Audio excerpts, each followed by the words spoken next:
Morning student. आज जो हम पढ़ रहे हैं वो है टॉपिक इवोपरेशन यानी वेपराइजेशन। क्या होता है इवोपरेशन? देखो, इवोपरेशन जैसे आपने कपड़े सुखाए तो जो सूख जाते हैं, तो जो गीले कपड़े थे यानी वो लिक्विड स्टेट थी वो किस में कन्वर्ट हो गई है? वेपर में। और वेपर में स्टार्ट होने के बाद क्या है, जो लिक्विड है यानी वाटर मॉलिक्यूल एनवायरमेंट वहाँ से हट जाते हैं, तो उसी प्रोसेस को कहते हैं इवोपरेशन।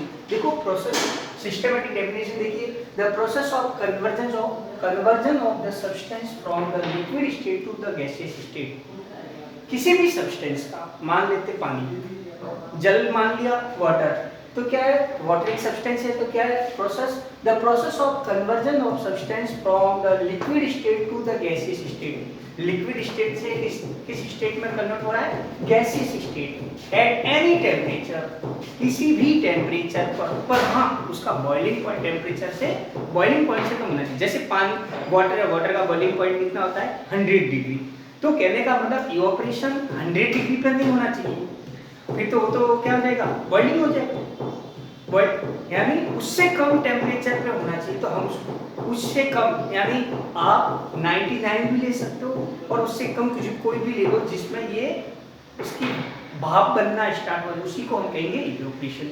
तो आपने क्या समझा कि कोई भी सब्सटेंस, एनी सब्सटेंस जिसका लिक्विड स्टेट से गैसेस स्टेट में जो चेंज होता है एनी टेम्परेचर पर बिलो बॉइलिंग पॉइंट, उसके बॉइलिंग पॉइंट से बिलो होना चाहिए, तो हम उस प्रोसेस को क्या कहेंगे? Evaporation. The process of conversion of substance from the liquid state to the gaseous state, liquid से गैसियस स्टेट में कन्वर्ट होना at any temperature below the boiling point, below the boiling point यानी उसके below it's boiling point, यानी उसके boiling point से below होना चाहिए, तो हम उसको कहेंगे इवोपरेशन हो रहा है या वेपराइजेशन कहेंगे। तो कौन कौन से फैक्टर रेस्पॉन्सिबल है इवोपरेशन के लिए? तो पहला है सरफेस एरिया। अगर आप सरफेस एरिया बढ़ा देते हैं तो क्या इवोपरेशन बढ़ेगा? बिल्कुल बढ़ेगा। देखो एग्जांपल, आपने गीले कपड़े, अगर आप गीले कपड़े अगर तनी पे सुखा देते हो तो बहुत टाइम लगेगा सूखने में, क्यों? क्योंकि उसका सरफेस एरिया कम है। अब आपने क्या किया? कपड़े को फैला के सुखाया, यानी आपने सरफेस एरिया बढ़ा दिया। तो जैसे ही सरफेस एरिया बढ़ा दिया इवोपरेशन जल्दी होगा। तो यही लिखा है surface area, the rate of evaporation increase on increasing the surface area of liquid। समझ में आ गया इसका? नेक्स्ट देखिए टेम्परेचर। अगर टेम्परेचर बढ़ा दे तो इवोपरेशन बढ़ेगा? बिल्कुल बढ़ेगा। आप देखो जैसे पानी है, पानी को गैस पे चढ़ा दिया तो नॉर्मल जैसे ही वो गर्म होने लगा तो उसकी वेपर निकलना स्टार्ट होती है। बॉइलिंग पॉइंट नहीं, बॉइलिंग पॉइंट से तो नीचे होना चाहिए पर वेपर तो स्टार्ट हो जाती है। आपने देखा होगा कि हल्का सा गर्म होने पे भाप यानी वो बुलबुले, जो वाटर मॉलिक्यूल में जो काइनेटिक एनर्जी होती है वो बढ़ जाती है, यानी वो उसके जो पार्टिकल्स है उसके एटम है वो बहुत ज़्यादा रेंडमली मूवमेंट करना स्टार्ट कर देते हैं।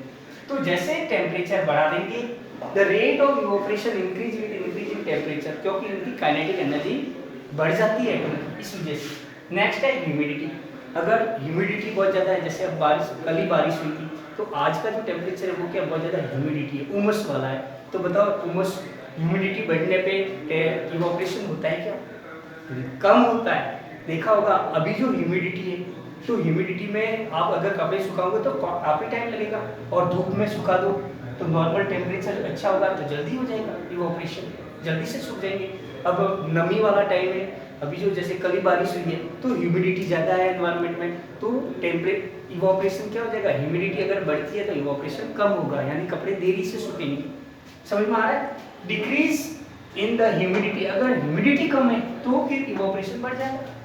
नेक्स्ट है इवोपरेशन कॉज कूलिंग। इवोपरेशन से कूलिंग इफेक्ट भी होता है। देखा होगा जो आप कभी पेड़ के नीचे डेंस, कहीं पेड़ लगा हुआ है और उसकी पत्तियां बहुत ज़्यादा डेंस है तो आपको वहाँ पे कूलिंग इफेक्ट लगता है। क्यों? क्योंकि जो इवोपरेशन होता है उनमें से वाटर मॉलिक्यूल वेपर की फॉर्म में निकलते रहते हैं स्टोमेटा के थ्रू, लीव्स के, तो नीचे क्या कूलिंग इफेक्ट है। देखो क्या लिखा है, during the process of evaporation the particle of liquid absorb energy. Liquid particle क्या होते हैं? एनर्जी को एब्जॉर्ब करते हैं, यानी latent heat of vaporisation, latent heat of vaporisation.